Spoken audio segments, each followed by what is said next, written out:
वजीर आईटी तारक रामाराव ने अफसोस का इजहार करते हुए कहा कि कांग्रेस की जनरल सेक्रेटरी प्रियंका गांधी साबिक वजीर आजम नरसिम्हा राव से की गई नाइंसाफी से वाकिफ नहीं है। उन्होंने मीडिया से बात करते हुए कहा कि नरसिम्हा राव इस सरजमीन के सपूत काबिल एहतराम और दानिश्वर शख्सियत थे। ऐसे शख्स जिन्होंने जिंदगी भर कांग्रेस की खिदमत की, उनकी तौहीन की गई थी। उनको पार्टी टिकट से भी महरूम किया गया। उनकी मौत के बाद उनकी नाश को कांग्रेस के दफ्तर में नहीं रखा गया।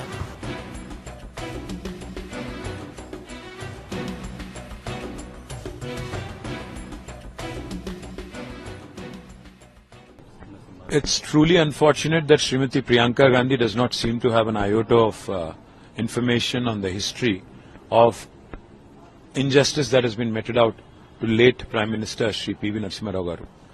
P.V. Narasimha Rao, is somebody who we all look up to. He's a son of the soil. He's much respected. He's a polyglot, as we all know, and an intellectual par excellence. Such a humble human being who served Congress Party all his life had been insulted, in such a humiliating fashion by Congress Party that as a sitting Prime Minister, as an incumbent Prime Minister, he was rejected from getting a party ticket to become a Member of Parliament in '96. And secondly, let me also remind Srimati Priyanka Gandhi ji that after PVG passed away, his body was not even allowed, his mortal remains were not even allowed to be brought to 24 Akbar Road in AICC head office. It's truly tragic that, Srimati Priyanka Gandhi doesn't seem to have any information on this. And what is even more humiliating was that every former Prime Minister of India, including Indira Gandhi ji, Nehru ji, Rajiv ji, and everybody else, has a memorial in Delhi. But P.V. Narasimha Rao Garu was not given even that honor. Neither was his body allowed to be brought to the AICC head office, nor was he given a memorial, and nor was the Congress government in Hyderabad instructed to take care of even the funeral rites properly. Everybody has seen, every Telugu person, had seen the kind of humiliation that was dealt with the PV family. So I would demand that the Congress Party, Priyanka Gandhi ji, Rahul Gandhi ji, apologize to PV family and demand Bharat Ratna, which we've been demanding during the centenary celebrations of Shri P.V. Narasimha Rao ji. And I hope at least the Congress Party, by way of this, will be able to repent, apologize, and come forward and seek the blessings of PV's family here.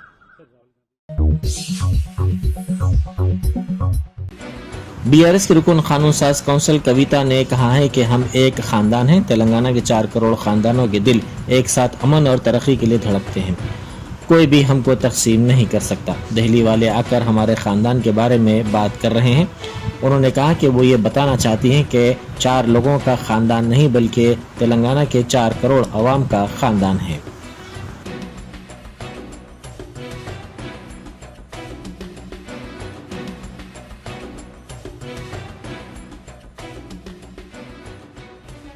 Delhi से बहुत लोग आते, बाहर वाले आते। आज कौन कौन है?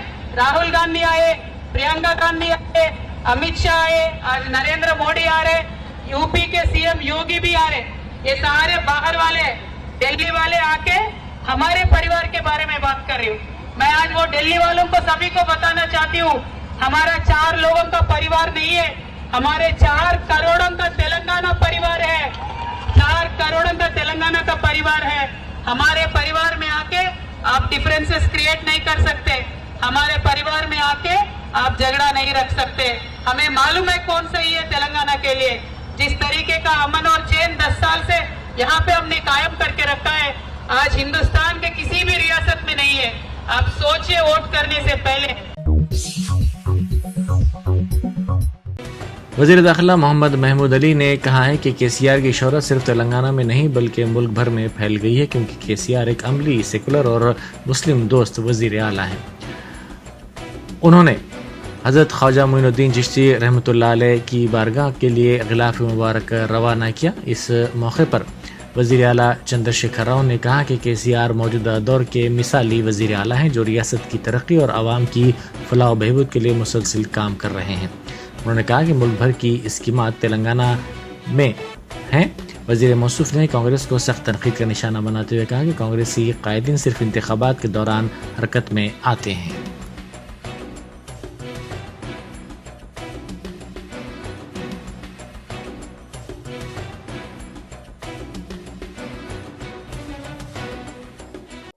बिस्मिल्लाहिर्रहमानिर्रहीम। अस्सलामु अलैकुम रहमतुल्लाहि बरकातुहू। आजकल इलेक्शन का माहौल है और तेलंगाना के अंदर तो बहुत सरगर्मियां तेज है। तेलंगाना को चाहने वाले लोग यहाँ नहीं है, सीएम साहब को चाहने वाले सारे हिंदुस्तान में फैल चुके हैं लोग, क्योंकि लोग जब हैदराबाद आते हैं, तेलंगाना आते हैं, तेलंगाना की तरक्की, तेलंगाना का अमन, तेलंगाना की गंगा जमुना तहजीब, पवार, पानी हर शोबेयात में इसकी तरक्की देखकर लोग बड़े खुश होते हैं और लोग दुआ भी करते हैं। हमारे अजमेर से जो है हमारे शहीद भाई है, क्या लेकर, अजमेर से गिलाफ लेकर खुद यहाँ आए और हाथ यहाँ से दुआ कर गिलाफ ले आ रहे हैं कि आने वाला चीफ मिनिस्टर तेलंगाना का केसीआर साहब बनना चाहिए। आज हमारे मसीह भाई साहब है जो वक्फ बोर्ड चेयरमैन है, बदर भाई साहब है, हमारे हाफिज साहब है, मोहम्मद अली साहब जो हमेशा हमारे लिए दुआ करते हैं, सीएम साहब के लिए दुआ करते हैं। यही शख्स है जिन्होंने इमाम और मौलाना हजरात के हदिये के लिए बरसों से कोशिश करते रहे, कम से कम मैं देखता हूँ 20 बरस से कोशिश करते रहे और वो हुआ अमल। तेलंगाना बनने के बाद इसकी अमलावरी हुई है। हिंदुस्तान में कोई मसीहा चीफ मिनिस्टर है तो वो केसीआर है, और मुसलमानों का कोई दोस्त है तो केसीआर है। इलेक्शन में आते हैं कांग्रेस वाले, बड़े बड़ी बात करते हैं। हमारा शहीद भाई यहाँ मौजूद है, इनके पास कांग्रेस की हुकूमत है। बताइए वहां सुकून है क्या? पूछिए मुसलमानों को। वहां तरक्की है क्या? बताइए। वहां कोई स्कीम्स है, वेलफेयर स्कीम है क्या? बताइए। बजट में बताता हूं, इनके पास 85 लाख मुसलमान रहते हैं राजस्थान के अंदर, कांग्रेस की हुकूमत है। वहां टोटल 85 लाख के लिए 1900 रुपए का बजट है, 900 करोड़ का, 1900 करोड़ का बजट वहां पर है। हमारे पास 50 लाख अकलियतें रहते हैं, मुसलमान भी रहते हैं, मिलाकर हमारा बजट 2200 करोड़ है। और कई स्कीम इस बजट में शामिल नहीं है। आसरा पेंशन हमारे पास जो दिया है 74,000 करोड़ रुपए आसरा पेंशन में दिए लोगों को, उसमें हमको भी 6-7 हजार करोड़ मिले हैं। शादी मुबारक, कन्या लक्ष्मी, उन लोगों के लिए शादी मुबारक, ऐसे कई स्कीम्स है। एजुकेशन है, हर शोबे हाथ में सीएम साहब जिस तरह दूसरे भाइयों की तरक्की है उसी तरह मुसलमान भी तरक्की करना, ये उनका पक्का इरादा है सीएम साहब का।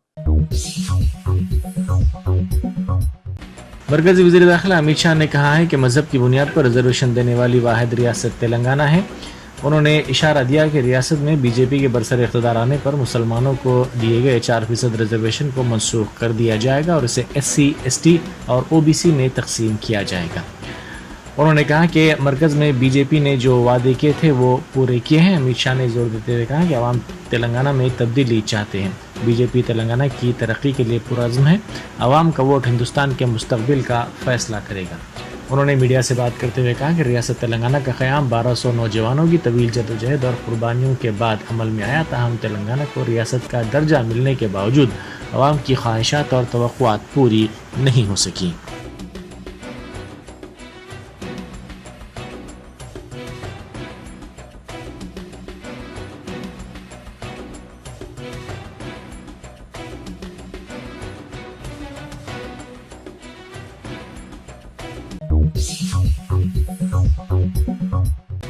राय दहिंदों में तकसीम के लिए रकम गैर कानूनी तौर पर रखने की शिकायत के बाद जुबली हिल्स में साबिक IAS ओहदेदार और वजीर आला चंद्रशेखर राव के मुशीर के मकान पर इलेक्शन कमीशन के ओहदेदारों की टीम ने धावा किया और उनके मकान की तलाशी ली।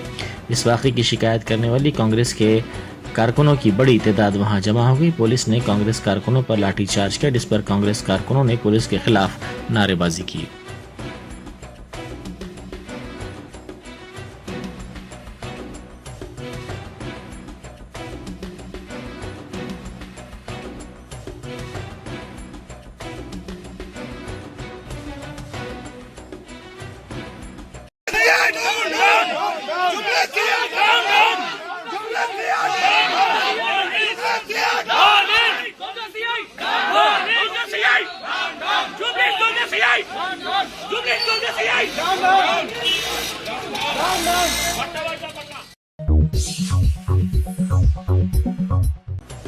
रिटायर्ड IAS ओहदेदार के मकान पर धावे के मसले पर कांग्रेस कायदीन मल्लू रवि और विजया रेड्डी ने रद्द-ए-अमल जाहिर किया है। उन्होंने कहा कि यह रकम राय दहिंदों में तकसीम करने के लिए रखी गई थी। उन्होंने कहा कि इस धावे में कितनी रकम जब्त की गई है इसकी तफसीलात अवाम के सामने लाई जाएं।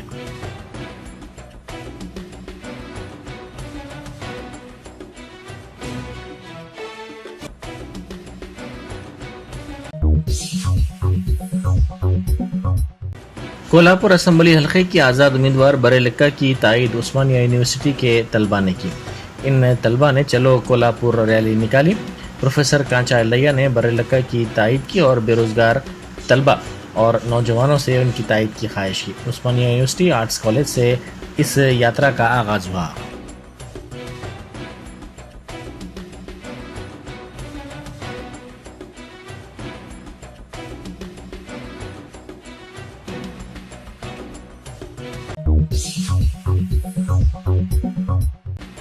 आईटी के अहदेदारों की टीमों ने तांडूर के बीआरएस उम्मीदवार पायलट रोहित रेड्डी के मकानात की तलाशी ली। ज़राए के मुताबिक तांडूर के साथ साथ ये तलाशी हैदराबाद में वाक़ उनके मकानात की ली गई। 5 मुकामात पर एक साथ तलाशी लेने की इत्तला मौसूल हुई है।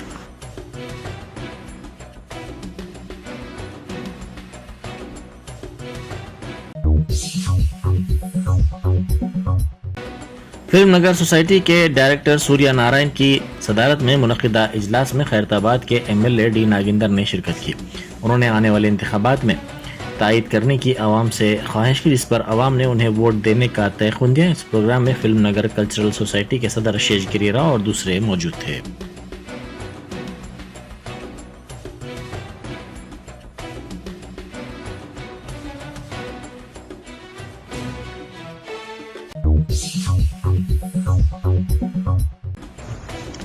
बैरिस्टर असदुद्दीन ओवैसी एमपी व सदर कुल हिंद मजलिस इत्तेहादुल मुस्लिमीन ने घर घर मजलिस हर घर मजलिस मुहिम के हिस्से के तौर पर राजेंद्र नगर असम्बली हल्के के मजलिसी उम्मीदवार स्वामी यादव की तायद में इंतखाबी मुहिम चलाई।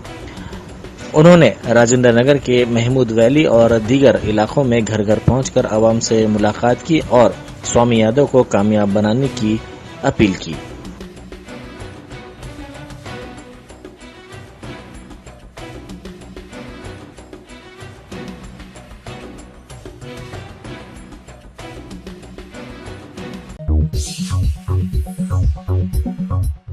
संगारेड्डी जिले में पेश आए सड़क हादसे में 20 मुसाफिरीन शदीद जख्मी हो गए। ये हादसा नंदी गामा कौमी शाहरा पर उस वक्त पेश आया जब लारी के ड्राइवर ने इसका तवाज़ुन खो दिया और ये लारी बस से टकरा गई। इस हादसे में बस के 20 मुसाफिरीन जख्मी हो गए, जिनको इलाज के लिए फौरी तौर पर शादनगर के सरकारी दवाखाना मुंतकिल कर दिया गया।